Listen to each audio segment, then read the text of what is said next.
Hi ඔයා මගේ channel එකට අලුත් කෙනෙක් නම් මම හසිඳු දැනට සබරගමු වෛද්‍ය පීඨයේ දෙවන වසර ඉගෙන ගනිමින් ඉන්නවා. මම මේ වීඩියෝ එකෙන් ඔයගලන්ට ගේන්න හැදුවේ දැන් මම third shy ඉන්නේ medicine ආයතන කිව්වොත් එතකොට second shy එකේ first shy එකේ medicine එන්න. ඒ කියන්නේ හොඳ result එකක් දාන්න මට බැරි වෙන්න මම කරපු වැරදි වැඩ මොනවද? ඒ කියන්නේ වැරදි විදිහට පාඩම් කරාද නැත්නම් වෙන මොනවා හරි ගියාද ක්ලාස් කීයකටද ගියාද ටයිම් ටේබල් එකක් හැදුවද අන්න ඒ ටික මම මේ වීඩියෝ එකෙන් ඔයගොල්ලන්ට අරගෙන එන්නම්. එතකොට ඔයගොල්ලන්ට පුළුවන් ඒක බලලා ඒ වගේ වැඩ කරනවා නොකර ඉන්න හා ඔයගොල්ලන්ගේ يعني ස්ටඩි එක හොඳට හදාගෙන යන්න පුළුවන්. ඉස්සෙල්ලා කියන්න තියෙන්නේ මෙහෙම. හරිද? ඔයාලා මේ දැන් පන්ති ගොඩකට යන්න එපා. ඒ කියලා කියන්නේ පන්ති ගොඩකට යන්න එපා කියලා කියන්නේ මෙහෙමයි. Tamanට මේ සෙට් වෙන මොකක් හරි කියන්නේ සබ්ජෙක්ට් තුනට අදාළ පන්ති තුනකට විතරක් යන්න. ඒක තමයි අංක එකට කියන්න දෙන්නේ. මේ පන්ති ගොඩකට ගියොත් එන්නේ පන්තියකට පන්ති ඊතන සතිය දවස් 7න් පන්ති දෙයි කියලා. දවස් 7න් පන්ති දෙනකොට ඒ මහන්සියට කරන්නේවා පන්ති යනවා එනවා නිදා ගන්නවා ආයි පන්ති යනවා පන්ති යනවානේ. එතකොට ඔයාට තියෙන්නේ මේ ඔයා තෝරගත්ත කියන්නේ සබ්ජෙක්ට් තුනට අදාළ මේ පන්ති තුනකට ගිහිල්ලා මේ ඒ තුනට විතරක් යන අය අමතර පන්ති දාගන්න එපා. ඒ කියන්නේ ඒ ලෙවල් වල තනියම වැඩ කරන ප්‍රමාණය තමයි මේ වැදගත් වෙන්නේ. එතකොට පන්ති වලට ගිහිල්ලා ඔයා කරන්න ඕනේ ඔයා දන්නේ නැති තියරි ටික නේ සර් කියා දෙන්නේ. ඒ ටික අවබෝධ කරගෙන ඇවිල්ලා තනියම වැඩ කරන එක. කියන්නේ පන්තියේ සර් කොච්චරද ගත්තට නෑ ඔයා වැඩ කරන්නේ නැත්තම්. ඔයා වැඩ කරන ප්‍රමාණය අනුව තමයි ඔයාගේ රිසල්ට් එක තීරණය වෙන්නේ. ඒක තමයි අංක 1ට කියන්නේ. ඊළඟ එක තමයි මෙන්න මේ වැඩේ කරන්න. හරිද? දැන් කරන්න අරක මේක ඒ කියන්නේ පන්ති ගොඩකට යන්න එපා කියන්නේ සබ්ජෙක්ට් තුනට අදාළ සර්ල තුන් දෙනෙක් විතරක් පන්ති ගියාම ඇති. හරිද? ඊට පස්සේ මේ අනිත් එක තමයි දැන් හිතන්නකො මෙහෙම ගොඩක් කට්ටිය කරනවා. ඒ කියන්නේ දැන් ඔය ඒලවලට ආපු මුල් කාලේ ඉඳලා ඒ කට්ටිය කරන්නේ දැන් හිතන්න මෙහෙම දැන් ඔය ලේසි පාඩම් වලින් පටන් ගන්නෙ. ඊට පස්සේ තියරි ගොඩක් නැහැනේ. එතකොට හිතනවා අනේ තියරි පොඩ්ඩයි තියෙන්නේ. ඕක පාඩම් කරන්න දෙයක් නැහැ. එන සතියේ පාඩම් කරනවා. එන සතිය ආවට පස්සේ කියනවා එන සතිය ඕනේ ඊළඟ සතියේ පාඩම් කරනවා. එතකොට ඕක කල් දදා ඉද්දි ඔයාටත් දැනෙන්නේ නැතුව වෙන්නේ අර මේ තියරි ගොඩ හරියක් එකට එකතු වෙනවා. හරිද? ඊට පස්සේ එක්සෑම් කිට්ටු වෙනකොට අර ඔක්කොම පාඩම් කරන්න ගිහිල්ලා ගන්න පුළුවන් රිසල්ට් එක එන්නේ නැහැ. හිතන්නකො C3ක් එන දින කෙනෙක්ට ඒ C3 ගන්නත් බැරි වෙනවා. අර ස්ට්‍රෙස් එක නිසා. පාඩම් කරන ගොඩාක් තියරි එකතු වෙලා තියෙන්නේ. එතකොට තියෙන්නේ මේ අර ගොඩක් කට්ටිය කියන හොඳ රිසල්ට් දාව කට්ටිය කියන එදිනෙදා වැඩ එදිනෙදා කරා කියලා. ඒක ඇත්ත කතාවක්. ඇත්ත කතාවක් කියලා කියන්නේ මෙහෙමයි. දැන් හිතන්නකො ඔයගොල්ලෝ පන්තියේ මොකක් හරි අද එක පාඩමකට අදාළ තීරි ටිකක් නැත්තම් ගාණක් මොකක් හරි හැදුවා කියලා හිතන්නකො. ඒක අද ගෙදර ඇවිල්ලා අනිවාර්යයෙන්ම හිතන්නකො ගෙදරෙද්දි රෑ 7 හරි කීය හරි වුණා කියලා හිතන්නකො. අනිවාර්යෙන් පැයක් හරි දෙකක් හරි වෙන් කරලා ඒ කියන්නේ පාඩම් කරන්න කියන්නේ අර එක පාරක් හරි අද පන්ති උගන්වපු එක බලන්න.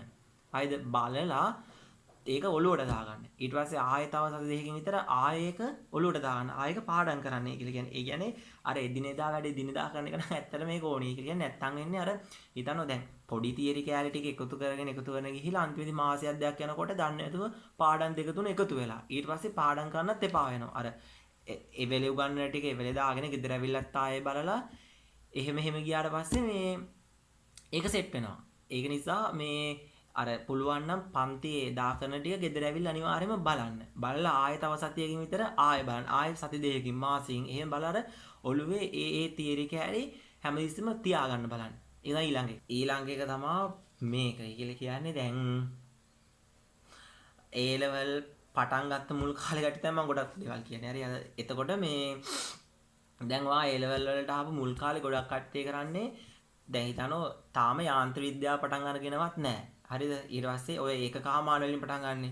දැන් උදාහරණයක් ගත්තොත් ජීව විද්‍යාව පළවෙනි පාඩම. ජීව විද්‍යාව හැදෑරීම. කෙමිස්ට්‍රිලත් ඔය පරමාණු විහමා කරේ ඔය පාඩම පටන් ගන්නෙ.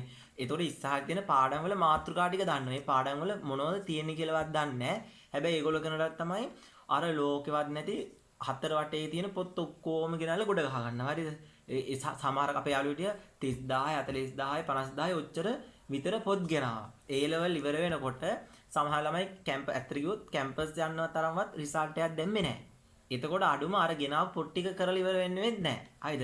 ඒ කියන්නේ ඔයගොල්ලන්ට දැන් A level වලට ආපු මුල් අය නම් ඔය කට්ටිය ගන්න ඕනි මේ පොත් ටික ගත්තර කමක් නැහැ කියලා කියන්නේ පාස් පේපර් ටික. හරිද? ඒ කියන්නේ සබ්ජෙක්ට් තුනට අදාළ පාස් පේපර් ටික ගන්න. ඊට පස්සේ අනිත් එක තමයි පේසුරු එකේ තියෙනව නේද? ඒ කියන්නේ පාස් පේපර් ටික වෙනමත් ගන්න. ආයේ පේසුරු එකේ තියෙනවා මේ අර වෙන් කරපු ඒ කියන්නේ පාඩමෙන් පාඩමට වෙන් කරපු MCQ essay ස්ට්‍රක්චර් ටික තියෙනවනේ. ඒ පොත් ටික ගත්තට කිසිම අවුලක් නැහැ. තව ගන්න මේ බයෝ කරන අය නම් බයෝ වලට අදාළ සම්පත් පොත ඒක අනිවාර්යයෙන්ම ගන්න ඕනි. හරිද? රිසෝස් බුක් එක කියලා කියන්නේ ඒක ගන්න ඕනි. ඊට පස්සේ අනිත් එක තමයි මේ කෙමිස්ට්‍රි වලත් සම්පත් නැත්නම් රිසෝස් බුක් එක ඒකත් ගන්න. ෆිසික්ස් වල නම් මම නම් රිසෝස් බුක් එක බැලුවේ නෑ. ඒක අර නිකන් අර ගාන හදන විදිහනේ කෙටියෙන් තියෙන්නේ. ප්‍රැක්ටිකල් වලට අදාළ රිසෝස් බුක් එකක් තියෙනවා. ඒක ගත්තට කමක් නෑ. හරිද? ඔය පොත් ටික ගත්තට පස්සේ මම කියන්නේ මුළු A level ජීවිත කාලෙම ඔය ටික ඇති. අර A level කිට්ටු වෙලා වුණා පළාත් පේපර් ටිකක් ගත්තට කිසිම ප්‍රශ්නයක් නැහැ. වෙන පොත් බලන්න ඇත්තට අවශ්‍යතාවයක් නැහැ. අර සම්පත් පොතෙන් පිට මොකක්වත් ප්‍රශ්න අහන්නේ නැහනේ. ඒ ඒරියා එක තුල අහන්නේ. ඒක නිසා අර A level වලට ආපු මුල් කාලේ හතර වටේම තියෙන පොත් උස්සගෙන ඒව දඟලන දෙයක් නැහැ. හරිද? ඒ කියන්නේ දැන් එදා කරපු පාඩමට අදාළ දැන් අර මගේ පාස් පේපර් ටික ගන්න කියලා. දැන් ඔයා හිතන්න ඒකකාමාන පාඩම කරගෙන යනවා කියලා හිතන්න. ඒකට සර් දවස් 2ක් හරි දවස් 3ක් හරි යද්ද කියලා හිතන්න. ඒ දවස් 3 පාස් පේපර්වත් අල්ලන්න ඕනේ නැහැ. ඔයා සර් උගන්වපු ටික තියෙන්නේ. සර් උගන්වපු ටිකයි සර් උගන්වපු ගණන් ටිකයි තියෙන්නේ. ඒ ටික හදාගන්න. හරිද? ඒ ටික හදන්න ඒ තිරි ටික බලන්න. බයෝලත් එහෙමයි. පාස් පේපර් මොකක්වත් අල්ලන්න යන්න එපා. ඊට පස්සේ අර පේසුරු එකේ අර ඒකක වලට වෙන් කරපු MCQ ස්ට්‍රක්චර් එසේ තියෙනවනේ. අර පාඩම සර් යම් කිසි දවසක් ඉවර කරනවනේ. ඉවර කරාට පස්සේ ආයේ පාඩම මුලින් ඉඳලා බලන්න. ওই සබ්ජෙක්ට් තුනටම අදාළයි. බලලා අර ඒකක වලට වෙන් කරපු පාස් පේපර් ටික තියෙන. ඒ පාස් පේපර් ටික තියෙනනම් ඒ ටික කරලා දාන්න. ඊට පස්සේ වා කරන්න ඕනි සර් ඊළඟ පාඩම පටන් ගන්නවනේ. එක්කෝ ශාකය වේවා, සත්ව ආකාරය මොකක් හරි එකක් වේවා. හරිද? එන සෛලී සංවිධානය හැමක් කරන නැත්නම් පිසිසල යාන්ත්‍ර විද්‍යාව වේවා. ඒක පටන් ගත්තට පස්සේ ඔයා අර මුල් පාඩමට කරපු ටික ඊළඟ පාඩම් ටිකටත් කරගෙන යනවා. හැබැයි කරගෙන යන අතරතුර ආ කරන්න ඕනි මොකක්ද? මේ එක්ක සතියේ දවසක් වෙන් කරගෙන හරි මොකක් හරි වෙන් කළා පහුගිය පාඩම් තියෙන දැන් එකකමාන ඉවරයිනේ. දැන් අර මොකද්ද මේ ජීවිත හැදෑරීම ඉවරයිනේ. කෙමිස්ට්‍රි මොකක් හරි පාඩමක් ඉවරයිනේ. එතකොට ඒ පාඩම් ටික මොකද්ද කරන්න ඕනේ? බලාගෙන ඒක මතක තියාගන්න විදිහට කරන්න ඕනේ. කියන්නේ ආයේ ගණන් හදන්න, ආයේ ඒසේ පාඩම් කරන්න, ඒ දේවා කරන්න ඕනේ. හරිද? ඒක තමයි අංක 2ට කියන්න තියෙන්නේ. ඊට පස්සේ අනිත් එක තමයි මේ දැන් A level ඇත්තට අවුරුදු 2යිනේ කියන්නේ ෆස්ට් ෂයි එකෙන් ගොඩ ගියොත් A level වලට තියෙන අවුරුදු 2යි. හරිද? ඕක සෙකන්ඩ් ෂයි එකකට තර්ඩ් ෂයි එකකට ගියොත් ඕක අවුරුදු 5 සමාලාට ෂයි එකක් ස්කිප් කරොත් අවුරුදු 6කට එච්චර දුරකට ඒක ඇදෙන්න පුළුවන්. හරිද? එතකොට මේ මම කියන්නේ මෙන්න මේ වැඩ කරන්න එපා. මොකක්ද එකක් තමයි ඔය TV සීරියස් බලන්න නම් මේ වෙන්න එපා. මගේ ෆස්ට් ෂයි කෙලවෙන්න හොඳම හේතුවක් තමයි මේ එක්සෑම් එක අපිට තිබ්බේ ඔක්තෝබර් 12. හරිද? ඒ ඔක්තෝබර් වෙනකොටත් මම මේ TV සීරියස් එකක් බලනවා මේ එක්සෑම් වල සතියද සති දෙකක්ද කියලා. එතකොට මට ආවේ C2S එකයිනේ. ඒ C2S එක ආව එකත් පුදුමයි. ඒ කියන්නේ එච්චර TV සීරියස් ගොඩක් බැලුවා. හරිද? ඒක. ඊට පස්සේ අනිත් එක මං ගේම් නම් ගැහුවේ නෑ. සමහර අපේ යාළුවෝ ගේම් ගහපු යාළුවෝ ගේම් ගහන්න එපා. හරි? ඊට පස්සේ තව ඇත්තට කිව්වොත් දැන් මගේ ඒ කියන්නේ මම තර්ඩ් ෂයි එකේ කරපු වැඩක් තමයි WhatsApp එක කියන්නේ මේ මගේ ඔරිජිනල් WhatsApp එක තියෙන්නේ. ඔරිජිනල් WhatsApp එක මම අයින් කරා. හරිද? ඒක අයින් කරා. ඒ කියන්නේ account එක delete කරලා ඒක අයින් කරලා වෙන මංගාව SIM එකක් තිබ්බා. ඒකෙන් WhatsApp හදාගත්තා. හරිද? ඒකෙන් WhatsApp හදාගෙන ඒකට අර අවශ්‍ය group ටික තියෙනවනේ. ඒකල කියන්නේ ඔය පන්තිවල වේවා මොනවා හරි වේවා ඒ group ටික ඒකට add කරගෙන ඒකල කියන්නේ ඔය සමහර ගානක් දෙයක් පැදුනාට පස්සේ ඒක හරිද වැරදිද කියලා අහන්න යාළුවෝගේ contact දෙක තුනක් තිබ්බා. ඒ contact දෙක තුන ඇරෙන්න වෙන contact මොකක්වත් තිබ්බේ නැහැ. නැත්නම් අනිවාර්යයෙන්ම මොකද WhatsApp එකේ ඉන්නකොට status බලන්න හිතෙනවා. හරිද? තව මොකක් හරි call එකක් ගනි නැත්නම් මේ එහෙමක් හරි දැන් ඒක කරා. ඊට පස්සේ FB account එකක් තිබ්බේ ඒක සම්පූර්ණයෙන් අයින් කරා. YouTube තිබ්බා. YouTube භාවිතා කරේ ඔය පාඩම් බලන්න. හරිද? ඊට පස්සේ කම්මැලිම කමක් ආව සින්දුවක් අහන්න. හරිද? TV series එකක්වත් බැලුවේ නැහැ. තර්ඩ් ෂයි එකේ. එතකොට අර ඒව ෆස්ට් ෂයි එකේ කරපු නිසානේ මේ හොඳ ඉස්සරහට යන්න බැරුනේ. ඒතොර ඒක කරන්නත් එපා. හරිද? ඊට පස්සේ අනිත් එක තමයි මේ අර මගේ අනිත් එක තමයි අර ෆස්ට් ෂයි එකේ අර ළමයි ගොඩ හරියක් පොත් ගන්න යනවනේ. පොත් ගන්නත් යනවා ඕනවට වඩා වැඩියෙන් පාඩම් කරන්නත් යනවා. ඒ කියන්නේ මෙහෙමයි. අර සමහර ළමයි මෙහෙම එකක් තියෙනවා. අවුරුද්දක් ඇතුළත සිලබස් කවර් කරගන්න පුළුවන් නම් හොඳයි. හරිද? එතකොට තියෙන්නේ අර දැන් සිලබස් කවර් කරගෙන ඉවරනේ. කවර් කරගෙන ඉවරයි ඊළඟ අවුරුද්දේ තියෙන්නේ පාස් පේපර් හරි පේපර් මොඩල් පේපර් හරි කරන ගමන් ආය අර සබ්ජෙක්ට් ටික මතක් කරගන්නනේ තියෙන්නේ. එහෙම පුළුවන් නම් හොඳයි. ඒ වුණාට අර A level එකට මුල් කාලේ ලොකුම බරක් දෙන්න එපා. ලොකුම බරක් දීලා වැඩ කරන්න පටන් ගත්තොත් වෙන්නේ A level වලට ලං වෙනකොට exam ලං වෙනකොට එපා වෙනවා. exam එපා වෙනවා. ඇයි මුලින් ඉඳලා වැඩ කරලා ඕක අවුරුදු දෙකක් ඇදගෙන යන්න එපා. ඔයා හිමින් පටන් ගන්න. හිමින් වැඩේ පටන් අරගෙන එන්න වැඩේට දෙන බර ගතිය වැඩි කරන්න. එතකොට අවුලක් නැහැ. එතකොට shape. ඔයා අවුරුදු දෙකම අර මුලදී දීපු බර දෙන්න ගියොත් ඔයාට එපා වෙනවා. ඔයා ඒක කරන්න ඕනේ. ඔයා ඒක කරන්න ඕනේ මොකක්ද? මුලදී පොඩි බරක් දෙන කියන්නේ පොඩි පාඩම් වලින් පටන් ගන්න. ඒ පොඩි පාඩම් වලට ඒ විදිහට බර දීලා එන්න ඔය ආන්ත්‍ර විද්‍යාව තේවා ඊට පස්සේ රසායනික ගණන ලොකු පාඩම් පටන් ගන්නකොට අන්න ඒවට පොඩ්ඩක් කාලේ වැඩි වෙන් කරලා අර පහුගිය මතක තියාගෙන කාලේ වැඩි කරන්න. ඊට පස්සේ හොඳට මුල් කාලේ පැය 6ක් 7ක් නිදා ගන්න. හරිද? එන්න ඔක අඩු කරාට කමක් නැහැ. පැය 5ක් පැය 4ක් වගේ එන්න අඩු කරාට කමක් නැහැ. එක්සෑම් කිට් වෙලා 4ට වඩා නම් අඩු කරන්න එපා. හරිද? ඊට පස්සේ ඊළඟ එක තමයි අර මේ ඔය ටික තමයි ප්‍රධාන වශයෙන් කියන්න තියෙන්නේ. ඊළඟ තමයි ටයිම් ටේබල් එකක් හදන එක හොඳයිද නැද්ද කියන එක. හරිද? ඒකල කියන්නේ දැන් මෙහෙම දෙයක් තියෙනවා. මම ෆස්ට් අය එකේ ටයිම් ටේබල් අම්බාන එක හදන එක කියන්නේ සතියකට එක ටයිම් ටේබල් එකයි ඊළඟ සතියේ තව ටයිම් ටේබල් එකයි. ඒ ටයිම් ටේබල් හදන එක සාර්ථක නැහැ. කියන්නේ මම දන්නේ ඔයාට සාර්ථක නම් හදන්න. මං කියන්නේ මගේ මතය. හරිද? ටයිම් ටේබල් එක හදන එක සාර්ථක නැහැ කියන්නේ හේතුව තමයි දැන් මෙහෙම හිතන්නකො. දැන් සමහර වෙලාවට අපිට හරිය දැන් ඔයා ටයිම් ටේබල් එකක් මෙහෙම හදන හරිද? මම 7 ඉඳලා 9 වෙනකන් නැත්නම් 7 ඉඳලා 8 වෙනකම් මේ සබ්ජෙක්ට් එක පාඩම් කරලා එහෙම පාඩම් කරනවා කියලා ඔන්න දවස මුළු සතියෙම ප්ලෑන් කරගෙන ඉන්නවා. හරිද?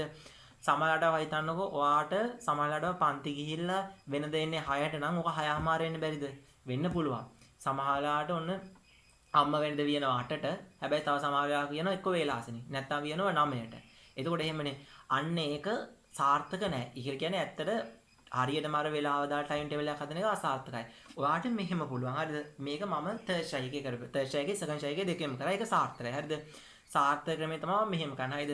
ඔයා දැන් අද නිදා ගන්න කලින් හෙට දවසේ ඔයා බලන්න ඔයාට පන්ති තියනවද කියලා බලන්න. හරිද?